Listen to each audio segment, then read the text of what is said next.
이번 그 신종 코로나는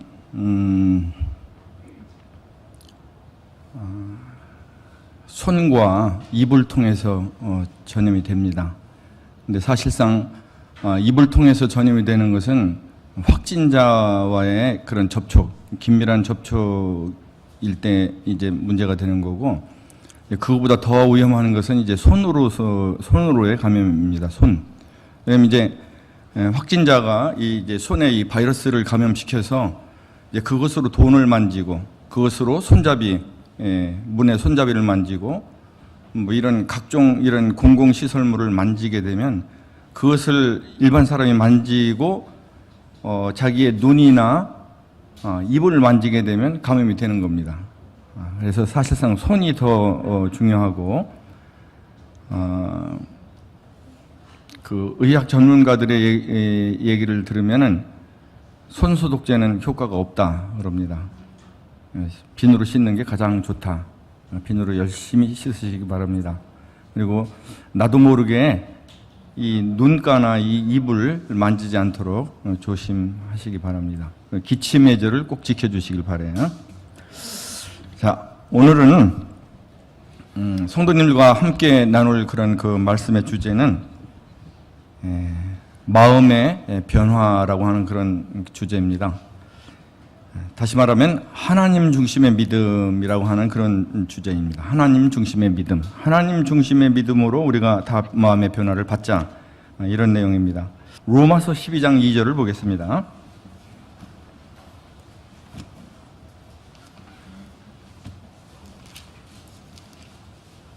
신약성경 256면입니다. 제가 읽겠습니다. 너희는 이 세대를 본받지 말고 오직 마음을 새롭게 함으로 변화를 받아 하나님의 선하시고 기뻐하시고 온전하신 뜻이 무엇인지 분별하도록 하라. 이제 지금 현재 교회가 처한 그 성도들의 영성에 대한 이런 문제에 대해서 성경은 로마서 12장 2절의 처방을 우리들에게 주고 계십니다. 이 세대를 본받지 말아라. 그러면 어떻게 해야 이 세대를 본받지 않냐? 오직이라고 하는 얘기가 나오는데, 성경에서 보니까 이렇게 하나님께서 어떤 것을 강조하시려고 그러면 요한복음 같은 데를 보면 진실로라고 하는 말을 써서 진실로를 2번 겹치시면서 그 뒤에 중요한 내용을 말씀하시더라고요. 그리고 또 한 가지가 지금 오늘 12장 2절에서 보는 이 말씀입니다. 오직. 그래서 오직이란 말 뒤에 보게 되면 대부분 중요한 말씀이에요. 그래서 이 오직이라고 하는 뒤에 말씀이 뭐냐면 마음을 새롭게 해야 된다. 마음을 새롭게 해서 변화를 받아야 된다. 그래서 이 마음을 새롭게 함으로 변화를 받게 되면 하나님의 뜻이 보이게 되고 그 하나님의 뜻이 마음에 새겨지게 된다 하는 것이죠. 그렇게 하게 되면 12장 1절에 우리의 몸을 산 예배로, 산 제사로 드리는 그런 헌신이 비로소 이루어질 수 있게 된다. 성경은 우리들에게 이렇게 말씀하고 계십니다. 그래서 지금 로마서 10장 2절의 말씀을 거론하지 않더라도 우리 구원받은 모든 성도님들은 삶의 변화를 간절히 바랍니다. 그런데 거기에는 한 가지 중요한 전제가 있습니다. 물 아래에 있는 그런 빙산이 없으면 물 위에 있는 빙산이 있을 수 없는 것처럼 삶이 변화가 되려면 먼저 마음의 변화가 있지 않으면 안 됩니다. 왜냐하면 마음의 변화가 생각의 변화를 가져오고 생각의 변화가 있어야 비로소 선택과 행동의 변화가 따르게 되기 때문입니다. 주님이 상대하던 많은 사람들 중에 마음의 변화는 없는데 삶의 변화만 나타내려고 하는 사람들이 있었습니다. 누굽니까?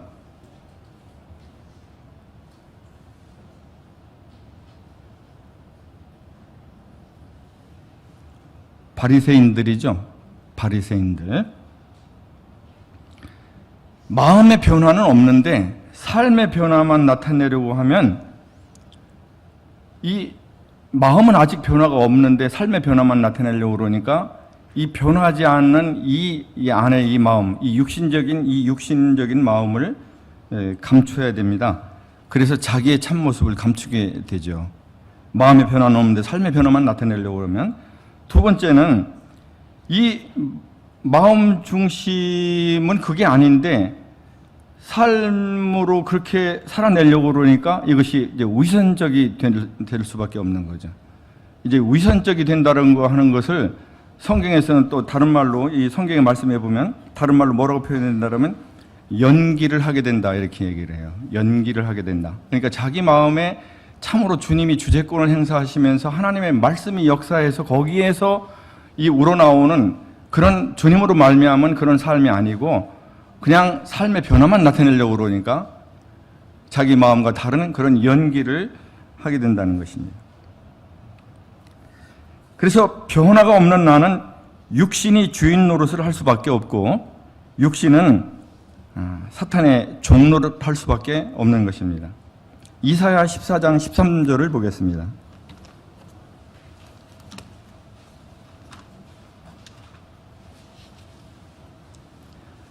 구약 983면입니다.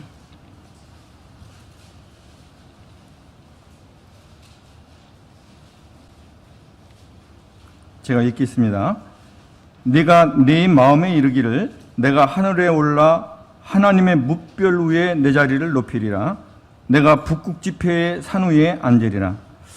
성도님들이 잘 아시는 말씀이죠. 루시퍼의 지금 이제 그 마음입니다. 그래서 여기 이 13절을 보게 되면 내가 하늘에 오르겠다. 두 번째는 내가 하나님 위에 내 자리를 높이겠다. 세 번째는 내가 산 위에 하나님이 좌정하시는 그런 산 위에 앉겠다. 이게 이제 루시퍼의 마음 아닙니까? 근데 우리 마음에 변화가 없으면 결국 우리 옛사람은 이 사탄의 종노릇을 하게 되고 결국은 모든 일에 자기에게 영광을 돌리게 되고만은 그런 하나님 앞에서 두려운 결과에 이를 수밖에 없게 됩니다. 이것이 마음의 변화가 없는 사람들의 행로입니다. 우리가 그럴 수 있다는 것입니다. 다른 사람이 아니고 구원받은 우리가. 그래서 그러면 어떻게 우리 마음의 변화를 받을 수 있겠는가 하는 것입니다. 성경에서는 디모데후서 3장 14절에서 이 세 가지 길을 제시를 합니다. 디모데후서 3장 14절을 보겠습니다.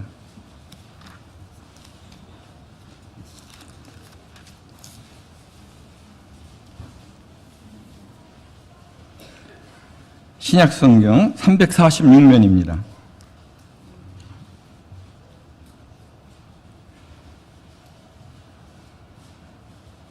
다 같이 한번 읽어보겠습니다. 시작.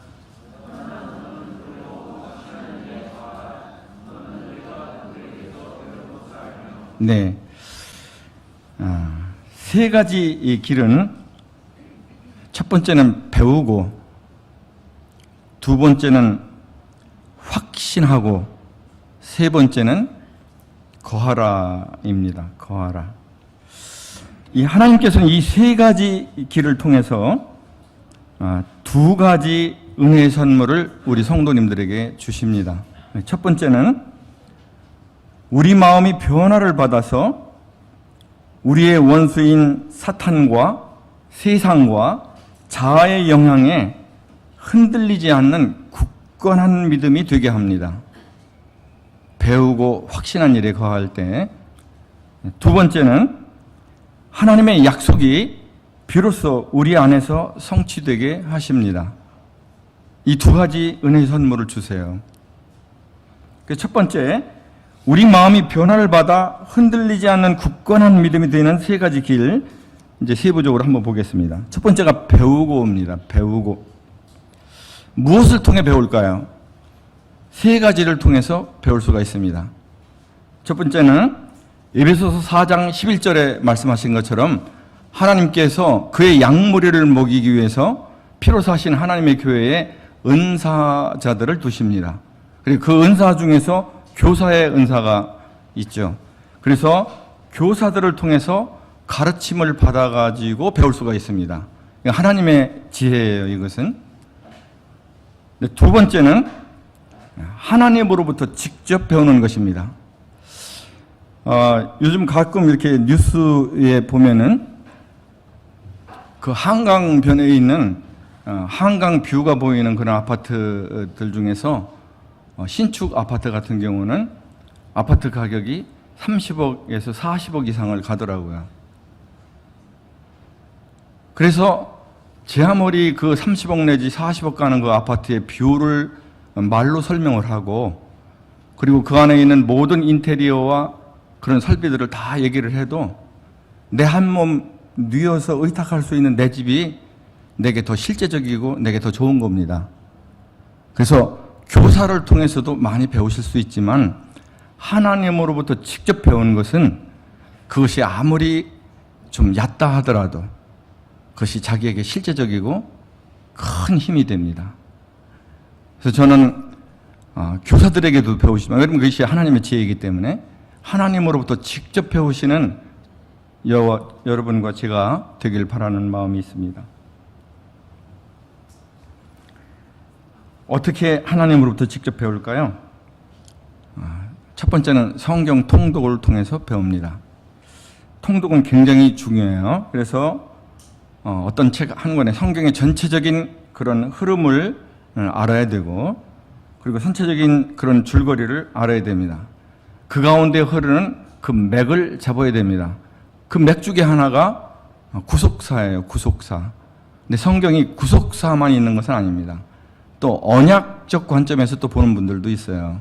그래서 여러 가지 이런 맥이 있는데 그런 맥을 붙들어야 됩니다. 그래야 하나님의 뜻과 하나님의 경륜을 알 수가 있고 거기에 그 관역에 하나님의 관역에 우리 삶을 맞춰갈 수 있습니다.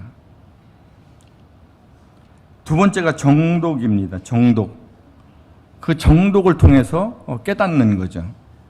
그 안에 있는 하나님의 뜻을 깨닫고 하나님의 진리를 깨닫는 것입니다. 사도행전 9장에 보면 사울이 다메섹 도상에서 예수 그리스도를 초자연적으로 만나고 마음이 새롭게 되어 인생이 바뀌었습니다. 그러면 오늘날 이 시대를 살고 있는 성도들은 어떻게 우리 주님을 인격적으로 만날 수 있을까요? 오늘날은 말씀 가운데서 하나님을 인격적으로 만날 수 있습니다. 만약에 그것이 초자연적인 그런 현상으로 예수 그리스도를 만났다라고 하는 그런 간증하는 분들이 종종 있는데 그렇다 할지라도 이것이 참으로 하나님으로부터 왔는가는 결국 성경으로 돌아가서 그 진리를 파악할 수밖에 없는 것입니다.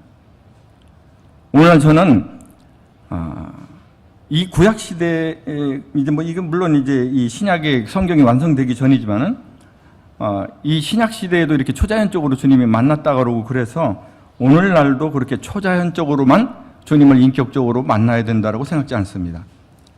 왜냐하면 말씀은 곧 하나님이시기 때문에 그렇습니다. 이 말씀을 통해서 우리는 하나님을 인격적으로 만날 수 있습니다. 그래서 우리 신앙의 선배들 중에서 4세기경에 저 유명한 참회록을 쓰고 성자라 불렸던 그런 어거스틴은 로마서 13장 12절을 통해서 우리 주님과 인격적으로 해후를 만나는 그런 은혜를 입었습니다. 시간상 요거는 안 찾겠습니다만 또 16세기 초에 종교개혁을 이끌었던 마틴 루터는 로마서 1장 17절을 통해서 하나님을 인격적으로 만나고 종교개혁이라고 하는 인류 역사상 가장 위대한 그런 업적 가운데 하나님으로부터 쓰임받는 그런 일꾼이 되었습니다. 저 개인적으로도 1997년 6월 17일에 고린도 후서 5장 15절의 말씀을 인격적으로 만나고 그리고 변화되는 그런 놀라운 그런 은혜의 체험을 했습니다. 두르바 형제에게 제가 물어봤어요. 이번에 가가지고 어떻게 형제님은 복음을 듣고 구원을 받는 것까지는 뭐 그렇다고 이렇게 할 수 있는데 어떻게 복음을 위해서 나머지 삶을 살기로 결단을 하셨습니까? 하고 제가 여쭤봤어요. 그랬더니 두루바 형제가 어떤 말씀을 받았습니까? 이렇게 어떤 말씀으로 그렇게 그 삶이 변화가 되셨습니까? 이렇게 물어보니까 고린도후서 5장 15절입니다. 그러더라고요. 굉장히 그 동지애가 느껴졌습니다. 그래서 두루바 형제도 그 고린도후서 5장 15절의 말씀을 받고 삶이 변화가 돼서 지금 현재 이루고 있고 그리고 앞으로도 그 길 가운데 있을 것입니다. 이 하나님의 말씀을 통해서 하나님을 인격적으로 만난다고 하는 것은 한 사람의 이 마음뿐만 아니라 그 인생을 송두리째 바꿔놓는 거죠.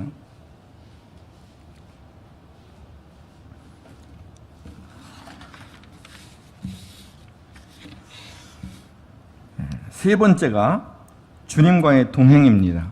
주님과의 동행, 다시 말하면 말씀에 순종함으로써 우리는 주님으로부터 배울 수가 있습니다. 세 가지를 말씀드렸습니다.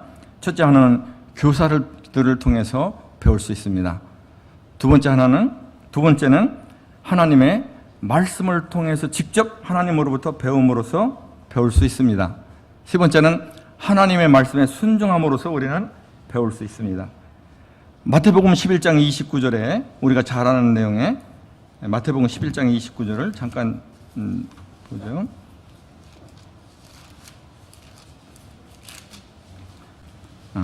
신약성경 18면인데 나는 마음이 온유하고 겸손하니 나의 멍에를 메고 내게 배우라. 나의 멍에를 메고라는 말은 주님과 동행하는 삶이죠.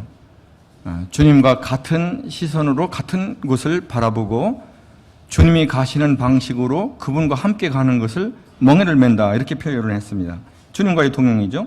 다시 말하면 말씀에 순종하는 삶이죠. 이런 말씀에 순종하는 삶을 통해서 우리가 말씀을 경험해서 배울 수 있다는 것입니다. 이거는 또 새로운 차원의 배움입니다. 말씀을 묵상함으로서는 이룰 수 없는 그런 깊이, 그런 확신, 그것이 마음에 새겨지는 그런 역사, 강하게 그런 역사가 주님과의 동행을 통해서 우리들에게 주어진다는 것이죠. 히브리서 5장 8절에 보면 주님도 고난을 통해서 순종을 배웠다 이렇게 말씀하는 그런 말씀을 보게 됩니다. 히브리서 5장 13절에 갓난아이는 누구냐? 어린아이는 하나님의 말씀을 경험하지 못한 자가 갓난아이다 이렇게 말씀하고 있는 것을 보게 됩니다. 어린아이다. 다시 말하면 하나님의 말씀을 순종함을 통해서 경험적으로 하나님의 말씀을 배울 수가 있다. 이것은 또 다른 차원의 배움이다. 이렇게 말씀을 드렸습니다. 그러면 이제 이 교사들이나 하나님으로부터 직접이나 이 말씀의 순종을 통해서 배울 때 어떻게 깨달아 배울 수 있을까 하는 것입니다. 누가복음 24장 45절은 여기에 중요한 단초를 우리들에게 주고 계십니다. 24장 누가복음 24장 45절.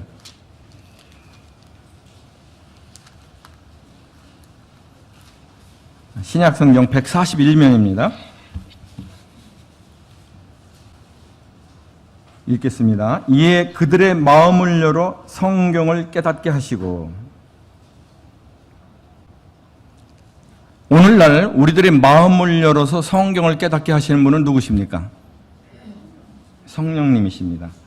성령님의 역사가 없으면 말씀이 깨달아지질 않는 거죠. 이것이 세상적인 그런 지식의 습득과는 좀 다른 면입니다. 반드시 성령님의 역사가 있어야 되는데 그럼 어떻게 성령님의 역사를 우리 가운데 모셔드릴 수 있는가 하는 것이죠. 기도입니다. 기도. 그래서 성경 읽기 전에 반드시 성령님의 역사를 구하는 기도를 드려야 됩니다. 그리고 읽는 도중에 성령님의 역사에 의해서 하나님의 말씀이 열려질 때 그 즉시 5초 내지 10초에 그런 기도, 거기에 반응하는 그런 기도를 드려야 됩니다. 그리고 다 마친 성경 읽기를 다 마치고 난 다음에는 그것이 성령께서 내 마음에 깊이 각인하실 수 있도록 기도를 드려야 됩니다. 이 기도가 아주 그 깨달아서 배우는 아주 중요한 통로라는 거죠. 그리고 두 번째는 지금 말씀드린 것처럼 이 성령님이 기도를 통해서 성령님의 도우심으로 우리가 배울 수가 있는데, 성경은 이게 세상 학문과 다른 것이, 세상 학문은 사람들이 어떻게 이것을 하고 관계를 맺냐면 정보로서 관계를 맺죠. 지식으로. 근데 그러면 이 성경의 모든 말씀이 정보 또는 지식이 아니라 나하고의 생명의 관계로 딱 맺어져서 내 마음에 그것이 새겨지고 내 삶이 그 위에 건설되는 그런 일들은 어떻게 일어나느냐? 그것이 성령님의 역사라는 것이죠. 성령님의 역사가 없으면 그것은 우리 가운데 그냥 정보로만, 지식으로만 머물다는 거죠. 우리가 성경을 읽을 때 성령님의 역사 없이 이 정보와 지식 차원에서만 얻는 그런 위험성이 우리에게 항상 있을 수 있다는 것입니다.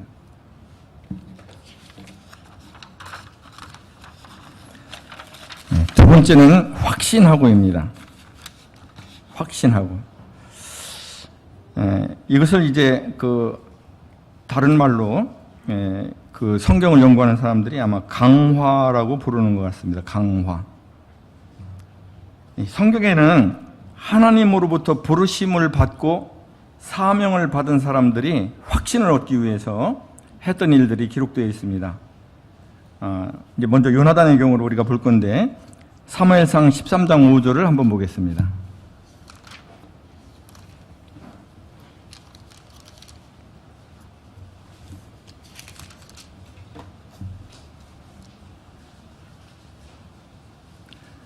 구약 427면입니다. 구약 427면 5절에 보면, 블레셋 사람들이 이스라엘과 싸우려고 모였는데 병거가 3만이요 마병이 6,000명이요 백성은 해변에 모래같이 많더라. 그들이 올라와 베다웬 동쪽 믹마스에 진침해. 이게 요나단이 지금 접하고 있는, 당해 있는 이제 환경입니다. 이것이 이제 어마어마한 군대죠. 여기 보면은 해변에 모래같이 많은 군대예요.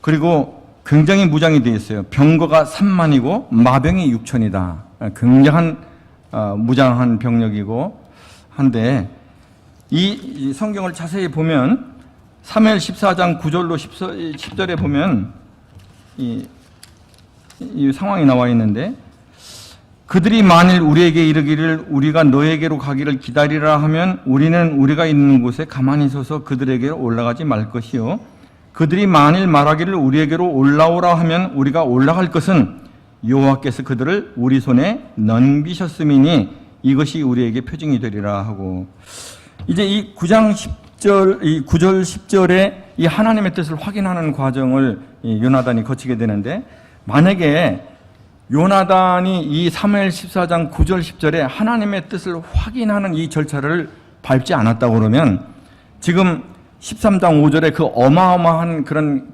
무장을 한 그런 이 해변의 모래 같은 그런 병력을 상대하기 위해서 자기의 무기를 둔 그런 자기의 수하 한 사람만, 딱 두 사람만이 그 어마어마한 군대를 상대해서 전쟁을 하려고 올라갈 수 있겠느냐 하는 거죠.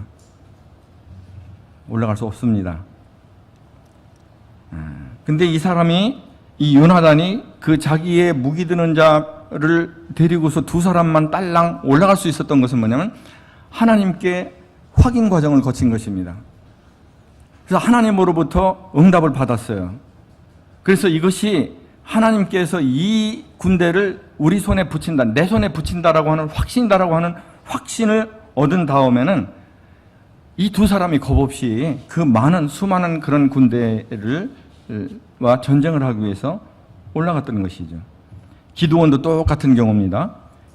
사사기 7장 12절에 그 어마어마한 군대의 그런 상황이 나와 있고, 사사기 6장 36절로부터 40절까지 하나님의 뜻이 저를 부르시고 저를 사용하셔서 저들을 내 손에 붙이셔서 승리하게 하신다고 하는 것이 하나님의 확정된 뜻입니까? 라고 하는 것을 하나님께 여쭤보는 그런 확신 과정을 거쳐서 그가 확신하고 단 300명의 군사를 데리고, 그것도 무기가 아닌 항아리와 횃불을 가지고 그 수많은 군대를 물리친 것을 우리가 알고 있습니다.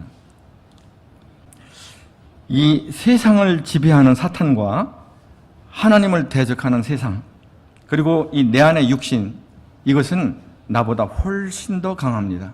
지금 우리가 지금 이 확신하는 그런 거죠. 요나단이 그렇게 마병이 6천이요 병거가 3만이요 이렇게 해서 해변에 모래하고, 이것도 참으로 나보다 훨씬 강한 적이지만 이보다 더 훨씬 강한 적이 바로 사탄과 세상과 내 안에 있는 육신이라는 것이죠.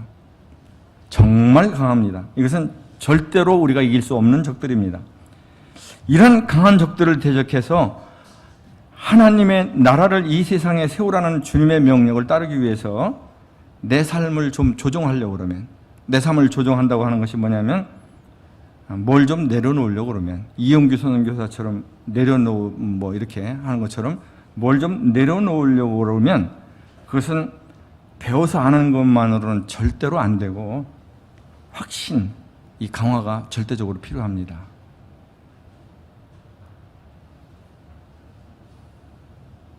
그렇게 지금 중국이나 네팔처럼 생존의 문제는 우리에게 절박하기 때문에 그렇습니다. 그것을 뛰어넘어서 하나님의 뜻을 우리 안에서 이루어지게 하시기 위해서 내 삶을 조정하려고 들면 그것은 확신이 없이는 갈 수 없는 길입니다.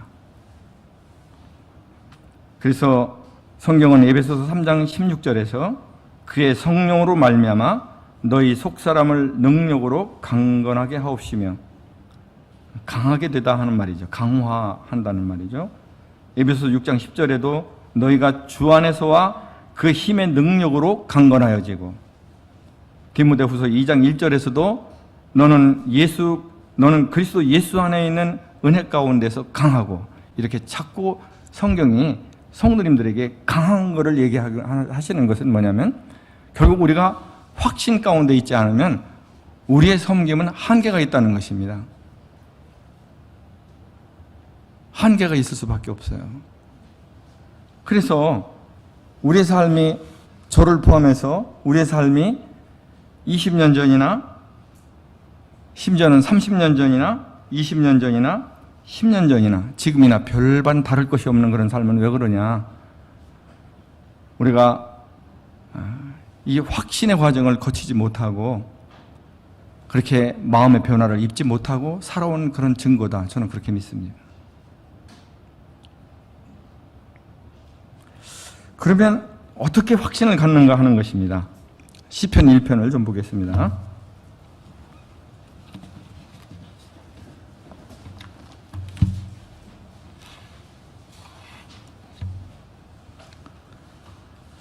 구약 805년인지요? 시편 1편.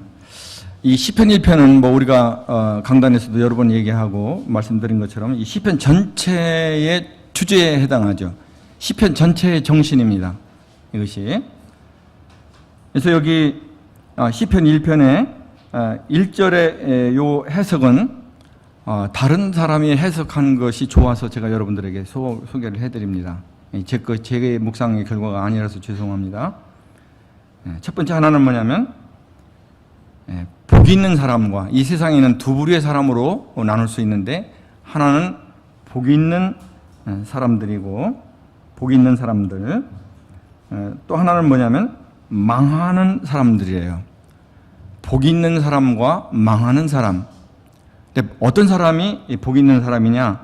시편 기자는 첫 번째는 악인들의 꾀를 따르지 아니하며, 이 악인들의 꾀를 따르지 않는다는 것은 뭐냐면 우리들의 사고 방식이 변화되며, 이 말이에요. 사고 방식이 변화된 사람. 두 번째는 죄인들의 길에 서지 아니하며, 이것은 뭐냐면 우리들의 행동 양식이 변화가 되고, 먼저는 사고 방식이 변화가 되고, 두 번째는 그 변화된 사고 방식에 의해서 행동 방식이 변화가 되고, 세 번째는 오만한 자들의 자리에 앉지 아니하고, 이 세 번째 것은 뭐냐면 그의 소속이 하나님 나라 소속이냐 세상 나라 소속이냐, 여기에서 하나님 나라의 소속의 정체성을 분명히 하는 그런 삶을 산다는 것이죠. 이것이 복 있는 사람이라는 거예요. 출발점이 뭐냐 그러면 사고방식의 변화서부터 출발이 됩니다. 그러면 어떻게 그 사고방식이 변화가 되냐, 그것을 2절에 말씀하고 있습니다. 오직, 성경에 오직이라고 하는 말을 쓰게 되면 그 다음은 중요하다, 이렇게 말씀을 드렸습니다. 오직 여호와의 율법을 즐거워하여, 이 말은 무슨 말이십니까? 말씀을 즐거워해서 말씀을 배운다는 뜻입니다.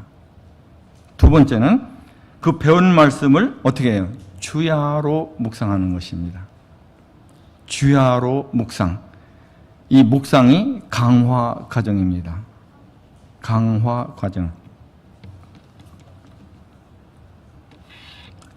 자, 이 강화 과정을 우리 믿음의 선배들이 어떻게 하고 있는가 한번 보겠습니다. 시편 119편에 그것이 자세히 소개 나와 있는데, 시편 119편을 보겠습니다.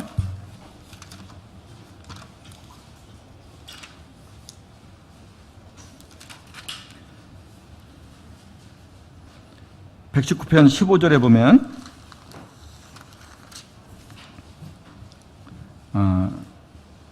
891면이죠. 내가 주의 법도들을 작은 소리로 읊조리며 주의 길들에 주의하며. 지금 이거 새로 번역된 성경은 읊조리며라고 이렇게 번역을 했는데, 옛날 성경을 보면 이 읊조리며가 묵상하며입니다. 묵상하며. 그 묵상한다는 말이 읊조린다는 거예요. 계속해서 성경 말씀을 반복해서 되새긴다는 것이죠. 묵상. 그 주의 법도들과 주의 길들을 읊조린다는 거예요. 다시 말하면 주의 법도들은 주의 말씀들이고, 주의 길들은 주께서 행하시는 그런 모든 일들입니다. 그것을 계속해서 기억하고 묵상한다는 것이에요. 읊조린다는 것이죠. 48절. 또 내가 사랑하는 주의 계명들을 향하여 내 손을 들고 주의 유일례들을 작은 소리로 읊조리리이다. 이번에는 그냥 편안한 자세로 읊조리는, 묵상하는 게 아니라 손을 드는 자세로 읊조린다는 거예요. 그만큼 주님에게 마음이 열려 있고 간절한 마음으로 그 주님의 말씀을 묵상한다는 것입니다. 97절.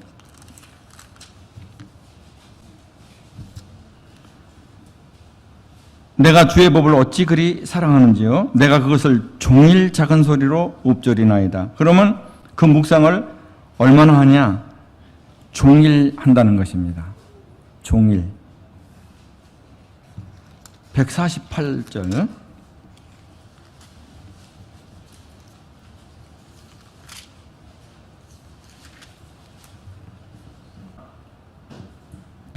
주의 말씀을 조용히 읊조리려고 내가 새벽녘에 눈을 떴나이다. 묵상하기 위해서 새벽에 일어났다는 것입니다.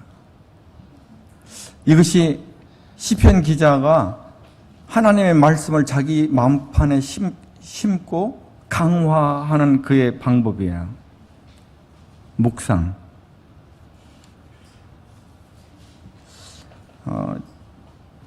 어떤 성도님이 얘기를 하시는데, 자기는 항상 말씀을 적어가지고 다니는데, 이렇게 메모지에다가, 그래서 주머니에다 넣어가지고 시간 날 때마다 그것을 보고 묵상을 하신다는 거예요.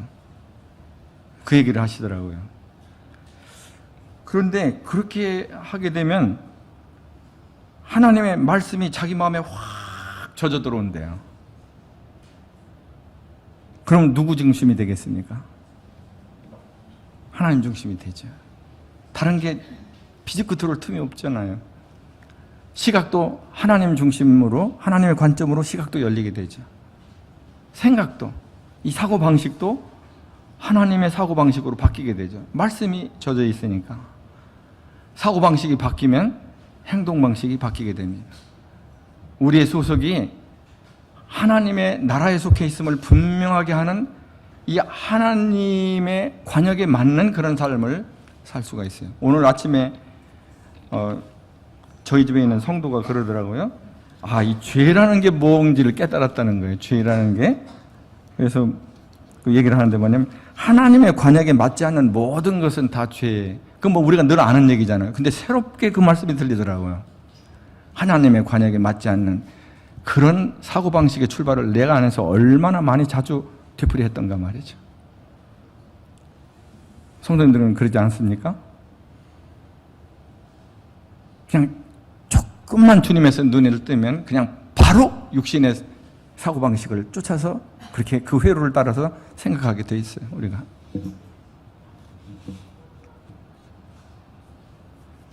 그래서 어떻게 확신을 갖는가? 첫 번째는 묵상입니다. 묵상. 이 묵상을 통해서 우리는 하나님의 인격에 대해서 이제 배우고 하나님에 대한 신뢰를 높이며 그분을 의지하게 되는데, 첫 번째는 그런 묵상을 통해서 하나님의 선하심에 대해서, 그분이 반드시 죽어야 할 자를 살리시기를 원하시는 분이시다. 그리고 그분이 반드시 벌을 받아야 될 자들을 깨끗하게 하시고 복 주시기를 원하시는 분이시다. 이런 선하심에 대해서, 그분의 신실하심에 대해서, 그분은 반드시 약속을 지키시는 분이다. 인생과 같지 아니하시다. 세 번째는 임마누엘의 하나님에 대해서, 함께 하시는 하나님에 대해서, 어떻게 모든 것을 하시고 그리고 전능하심으로 그 사랑하는 양들과 함께 하시기를 원하시는 그 주님에 대해서 묵상을 통해서 배우고 확신하는 그런 확증 가운데, 강화 가운데 우리가 있어야 될 줄로 압니다. 두 번째는 이제 표징인데, 표징. 이 표징을 통해서 우리는 확신을 가질 수가 있습니다. 여호수아 4장 6절을 보겠습니다.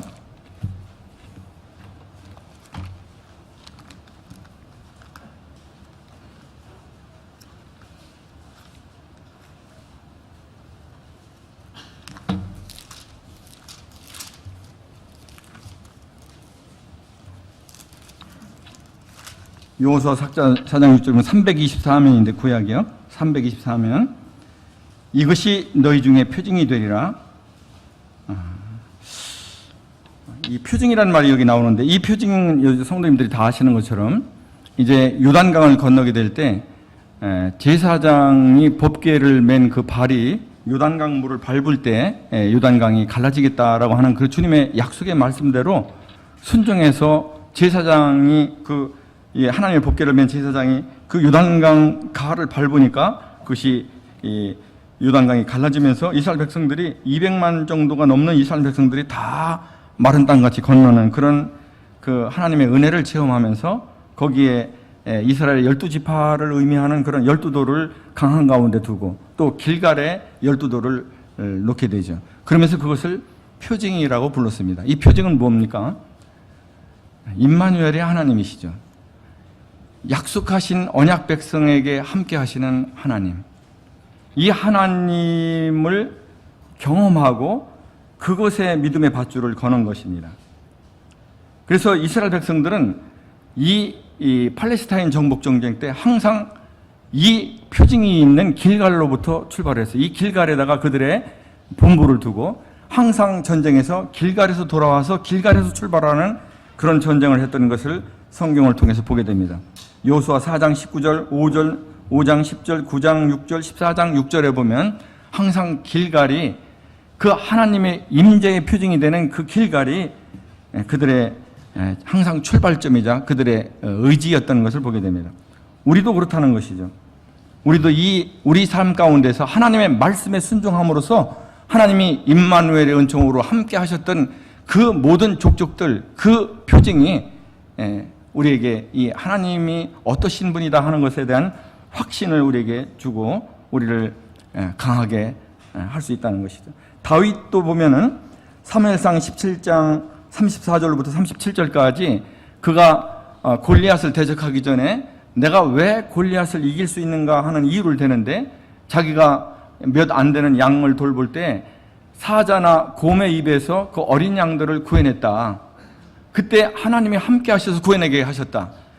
그 하나님이 이 골리앗과의 전투에도 함께 하실 것이다. 이렇게 어린 양들을 돌아보는 목자의 경험의 표징을 이 골리앗과의 전투에 그대로 원용해서 이것을 적용하는 것을 보게 됩니다. 그 믿음이 어디서 나오냐?